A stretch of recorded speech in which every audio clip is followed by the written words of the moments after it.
Kalian tahu nggak sih tentang krisis moneter 1998? Menurut kalian gimana? Daripada bingung, mari kita bahas sama-sama. Sebelum kita masuk lebih lanjut, tidak ada salahnya untuk berkenalan terlebih dahulu.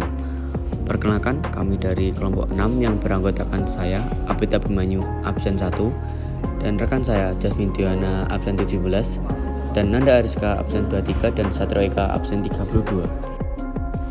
Krisis moneter 1998. Krisis dianggap menyebabkan perubahan negatif dalam masalah keamanan sosial atau lingkungan ketika krisis terjadi secara tiba-tiba dengan sedikit atau tanpa peringatan.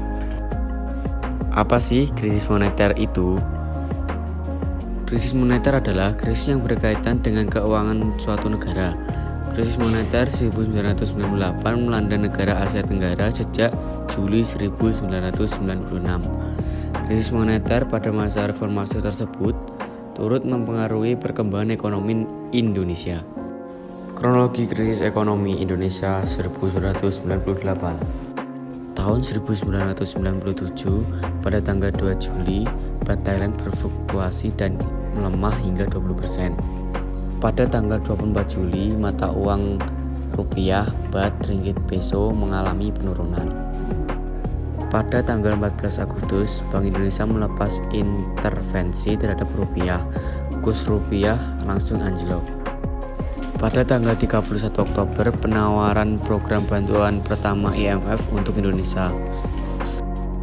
Pada tanggal 1 November, pengumuman paket reformasi perbankan, penutupan 16 bank swasta, pembatasan jaminan deposito bagi para deposan bank.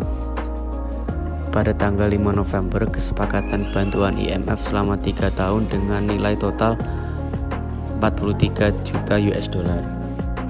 Pertengahan Desember, dana perbankan lari dari Bank Nasional. Nilainya terhitung hampir separuh dari sistem aset bank. Tahun 1998, pada tanggal 15 Januari, program bantuan kedua IMF diterbitkan untuk Indonesia. Pada tanggal 27 Januari, pembentukan Badan Penyihatan Perbankan Nasional atau BPPN dibentuk dan menerbitkan blanket guarante.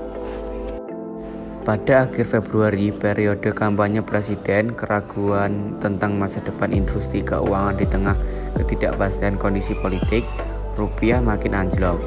Muncul perdebatan soal skema Currency Board System atau CBS. Pada tanggal 23 Februari, Gubernur Bank Indonesia Sudrajat Dwiwandono diberhentikan. Derajat menduga dirinya diberhentikan lantaran tak setuju kebijakan CBS dan menutup 16 bank yang 3 diantaranya punya kaitan dengan cendana. Pada tanggal 29 Februari, Kepala BPPN Glenn Yusuf diberhentikan. Pada tanggal 6 Maret, regulasi baru diperkenalkan, Bantuan Likuiditas Bank Indonesia atau BLBI. Pada tanggal 11 Maret, Soeharto terpilih kembali sebagai presiden. Pada pertengahan Mei, kondisi politik memburuk, kerusuhan meluas, rupiah anjlok, dana perbankan berlanjut kabur. BI menyediakan likuiditas. Pada tanggal 21 Mei, Presiden Soeharto lengser dan diganti oleh B.J. Habibie.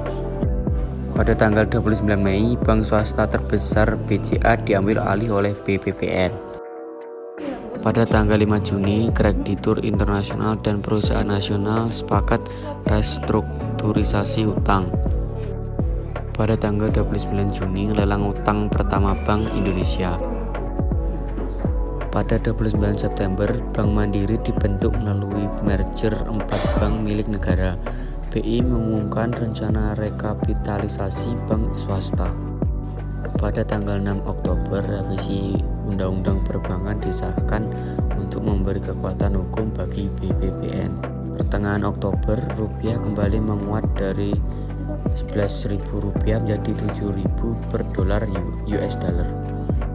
Tahun 1999 terjadi bongkar pasang perusahaan di sektor perbankan, baik penutupan, pengambilan alihan maupun penggabungan usaha sebagai upaya pembenahan usai krisis finansial. Apa penyebab krisis moneter 1998? Yang pertama yaitu nilai rupiah menurun. Yang kedua yaitu tingginya hutang luar negeri. Dan yang ketiga, pemerintah kurang tanggap. Apa dampak krisis moneter 1998? Yang pertama yaitu banyak perusahaan bangkrut. Yang kedua, perbankan mengalami kredit macet. Yang ketiga, hilangnya kepercayaan negara asing. Dan yang kelima, terjadi kerusuhan masyarakat. Nah, itu materi yang kami sampaikan. Malu bertanya saat di jalan, tetapi ini tidak sedang di jalanan. Jadi jangan bertanya. Sekian, terima kasih.